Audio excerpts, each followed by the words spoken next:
बंगाल में भाजपा सरकार बनानी है या नहीं बनानी है? घुसपैठ रोकनी है या नहीं रोकनी है? भ्रष्टाचार समाप्त करना है या नहीं करना है? हिंदुओं का पलायन रोकना है या नहीं रोकना है? 26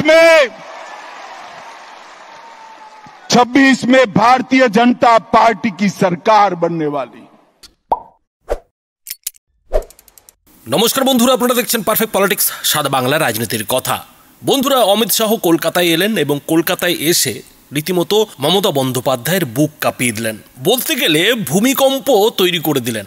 যে ধরনের বক্তৃতা এদিন অমিত শাহ দিলেন, সেই বক্তৃতা শোনার পর বিজেপির নেতারা যেটা বলছেন যে মমতা বন্দ্যোপাধ্যায় 2026-এর বিধানসভা ভোট পর্যন্ত আর ঘুমোতে পারবেন না। তারা তো একবারই এটাও বলছেন যে 2026 কেন, এবার মমতা বন্দ্যোপাধ্যায় আর ঘুমোতেই পারবেন না, কেননা 2026-এ মমতা বন্দ্যোপাধ্যায়ের যে কুর্সি উল্টাচ্ছে সেটা কিন্তু এদিন অমিত শাহ রীতিমতো আকারে ইঙ্গিতে বুঝিয়ে দিলেন কিংবা বলে দিলেন। এবং যেভাবে তিনি ভোটের শতাংশ উল্লেখ করে বিজেপির মণ্ডল সভাপতিদের এখন থেকেই ভোটের কাজে নেমে পড়ার আহ্বান জানালেন, এবং তাতে বিজেপির মণ্ডল সভাপতিরা যেভাবে একেবারে ভোকাল টনিক পেয়ে রীতিমতো উদ্বেলিত হয়ে উঠল, তাতে বিজেপির নেতারা মনে করছেন যে 2026ই মমতা বন্দ্যোপাধ্যায়ের মুখ্যমন্ত্রিত্বের শেষ বছর।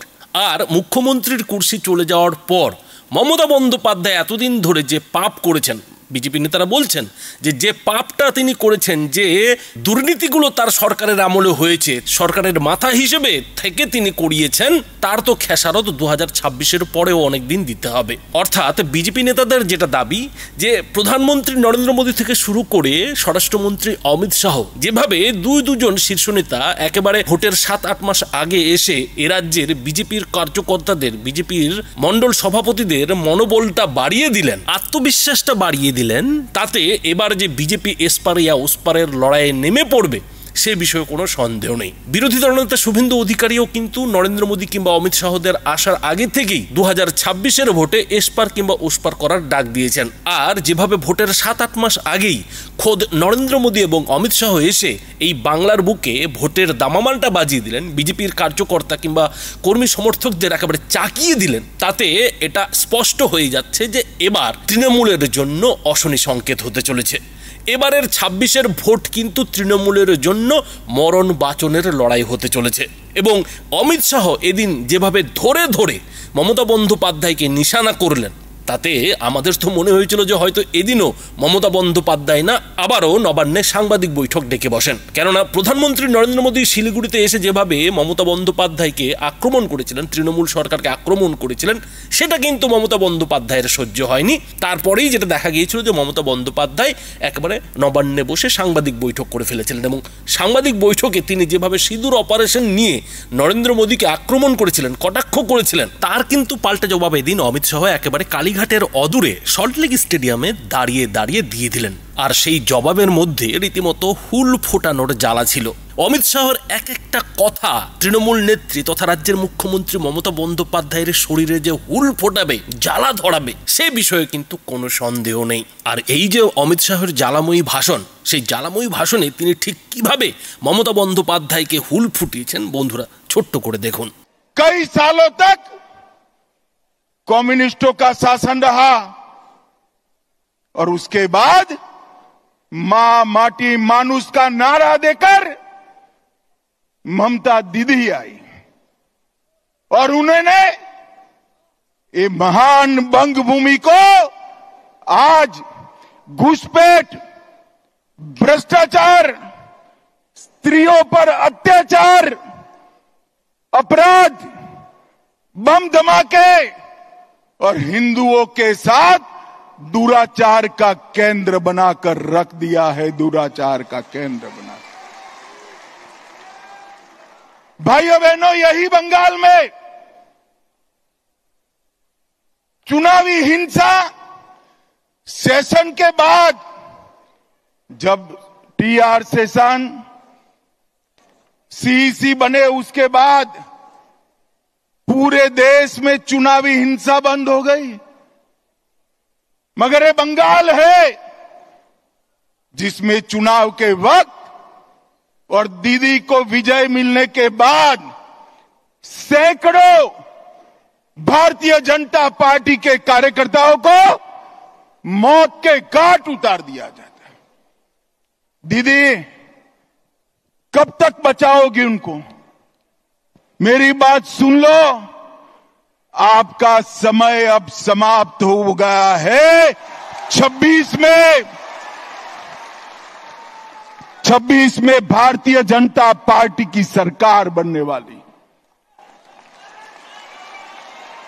और मैं सारे हजारों की संख्या में बैठे हुए मेरे मंडल के पदाधिकारियों को ये वादा करना चाहता हूं कि यहां तृणमूल की सरकार जाते ही हमारे कार्यकर्ताओं के हत्या के अपराधियों को जमीन में गाड़ा है तो भी बाहर निकालकर सजा करने का काम करें।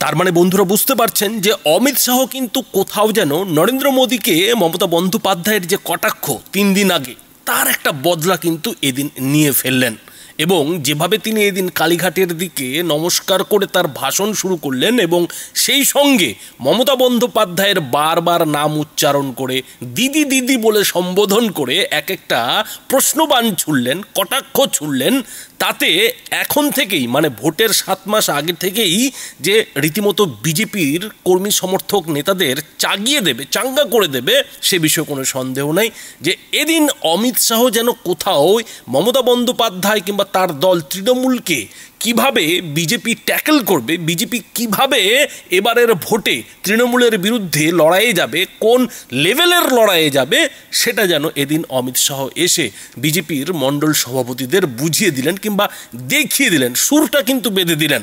আর সেই সুর বেঁধে দেওয়ার মধ্যে অমিত শাহ আরও একটা কিন্তু গোপন কাজ করলেন, আর সেই গোপন কাজটা হচ্ছে যে 2026-এর যে বিধানসভা ভোট, সেই বিধানসভা ভোটে বিজেপি কাকে সামনে রেখে বিধানসভা ভোটটা লড়তে চলেছে সেটারও কিন্তু হালকা একটা ইঙ্গিত দিয়ে দিলেন যে 2026-এ যদি বিজেপি সত্যি সত্যি পশ্চিমবঙ্গে ভালো ফল করতে পারে তাহলে মুখ্যমন্ত্রী কে হতে চলেছেন, মুখ্যমন্ত্রীর সেই যে গুরুত্বপূর্ণ পদ, সেই পদ বিজেপির কাকে দেওয়া হতে পারে তার একটা গোপন ইঙ্গিত, ইশারা যেন এদিন অমিত শাহের বক্তব্যের মধ্যে ধরা পড়ে গেল। বিজেপির মণ্ডল সভাপতিদের উদ্দেশ্যে বক্তব্য রাখতে গিয়ে অমিত শাহ যেন নিজের অজান্তেই একটা নামকে একটু বেশি গুরুত্ব দিয়ে ফেললেন, আর সেই নামটা কার? নিশ্চয়ই বন্ধুরা বুঝতে পারছেন যে শুভেন্দু অধিকারীর। এমনিতেই পশ্চিমবঙ্গে কিংবা অন্যান্য রাজ্যে বিজেপি সাধারণত মুখ্যমন্ত্রীর পদকে সামনে রেখে ভোট লড়ে না, কিন্তু চমকটা তো সব জায়গায় থাকে। সেই চমকেরই ইঙ্গিত যেন অমিত শাহের গলায় কিংবা বক্তব্যে ধরা পড়ে গেল, কেননা অমিত শাহ এদিন মঞ্চে উপস্থিত থাকা বিজেপি নেতাদের যে ভাষায় সম্বোধন করেছেন তার থেকে কিন্তু সম্পূর্ণভাবে আলাদা করে শুভেন্দু অধিকারীকে সম্বোধন করেছেন। এদিন কিন্তু অমিত শাহ শুভেন্দু অধিকারীকে মিত্র বলে সম্বোধন করেছেন, বন্ধু বলে সম্বোধন করেছেন, এবং সেই সঙ্গে শুভেন্দু অধিকারীর তারিফ করতে গিয়ে এটাও বলেছেন যে আমাদের বিরোধী দলনেতা যখন বিধানসভায় দাঁড়ায় তখন কিন্তু মমতা বন্দ্যোপাধ্যায় থরথর করে বিধানসভায় কাঁপেন। मंच पर उपस्थित पश्चिम बंगाल भारतीय जनता पार्टी के सम्माननीय अध्यक्ष श्रीमान सुकांतो मजमूदार जी, मेरे मित्र, और बंगाल विधानसभा में जिनके खड़े होते ही दीदी को डर लगता है, ऐसे हमारे विपक्ष के नेता शुभेंदु अधिकारी जी, हमारे सबसे पहले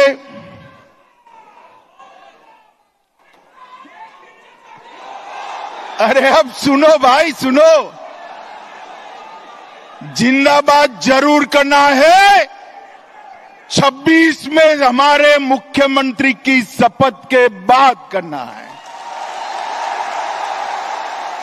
অর্থাৎ মমতা বন্দ্যোপাধ্যায়ের বুকে কাঁপুনি ধরে যায় এই যে শুভেন্দু অধিকারীর তারিফ এবং মমতা বন্দ্যোপাধ্যায়ের বিপরীতে শুভেন্দু অধিকারী কিভাবে তার কাজটা সাফল্যের সঙ্গে করছে, তার দায়িত্বটা সফলতার সঙ্গে পালন করছে, সেটাও যেন এদিন আকারে ইঙ্গিতে বিজেপির মণ্ডল সভাপতিদের অমিত শাহ বুঝিয়ে দিলেন। বলতে গেলে প্রায় বলেই দিলেন যে এই শুভেন্দু অধিকারীর নেতৃত্বেই কিন্তু 2026-এর বিধানসভা ভোট বিজেপি লড়বে এবং সেই সঙ্গে রাজ্য সভাপতির পদে এই সুকান্ত মজুমদারই থাকবে। অর্থাৎ শুভেন্দু সুকান্তর যে জুটি, এই জুটিকে সামনে রেখেই যে বিজেপি এবারের ভোট হয়ে ঝাঁপাতে চলেছে সেটা কিন্তু মণ্ডল সভাপতিদের পরিষ্কার করে দিলেন। এবং আরও একটা নজর করার বিষয় যে এদিন কিন্তু দিলীপ ঘোষকে মঞ্চে দেখা গেল না। যে দিলীপ ঘোষ তলে তলে এতদিন শুভেন্দু অধিকারীর সঙ্গে প্রতিযোগিতা করছিলেন, শুভেন্দু অধিকারীর এগিয়ে যাওয়ার পথে কিংবা মুখ্যমন্ত্রী হওয়ার পথে একটা বাধা তৈরি করার চেষ্টা করছিলেন, সেই দিলীপ ঘোষ কোথাও যেন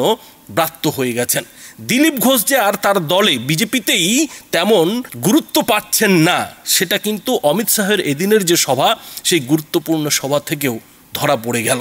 অর্থাৎ পরিষ্কার কথায় বিজেপি কিন্তু 2026-এর যে বিধানসভা ভোট, সেই বিধানসভা ভোটের 7 মাস 8 মাস আগেই রীতিমতো ময়দানে কিন্তু নেমে পড়ল। আর সেই ময়দানে নামা কোনো নির্দেশনামা নয়, কোনো চিঠি দিয়ে ময়দানে নামা নয়, খোদ নরেন্দ্র মোদী এবং অমিত শাহ এসে বাংলার বুকে কিন্তু, মানে বাংলার দুই দিকে, একজন উত্তরবঙ্গ অন্যজন দক্ষিণবঙ্গ, দুই দিক থেকে কিন্তু বিজেপির কর্মী সমর্থকদের তাতিয়ে দিলেন, নেতাদের কিন্তু তাতিয়ে দিলেন, ভোটে নামার কিন্তু নির্দেশটা দিয়ে দিলেন। আর এই যে বাংলার দুই প্রান্ত থেকে, উত্তর এবং দক্ষিণ প্রান্ত থেকে বিজেপির দুই সব থেকে বড় নেতার কর্মীদের মাঠে নামার নির্দেশ দেওয়া, সেই নির্দেশ যে তৃণমূলকে সাঁড়াশি আক্রমণের জন্য, মমতা বন্দ্যোপাধ্যায়কে সাঁড়াশি আক্রমণের জন্য, সেটা কিন্তু স্পষ্ট হয়ে গেল। তবে বন্ধুরা, এই বিষয়ে আপনাদের কি মতামত? আপনাদের মতামত অবশ্যই এই ভিডিওটির নিচে কমেন্ট বক্সে লিখে জানাবেন। ধন্যবাদ।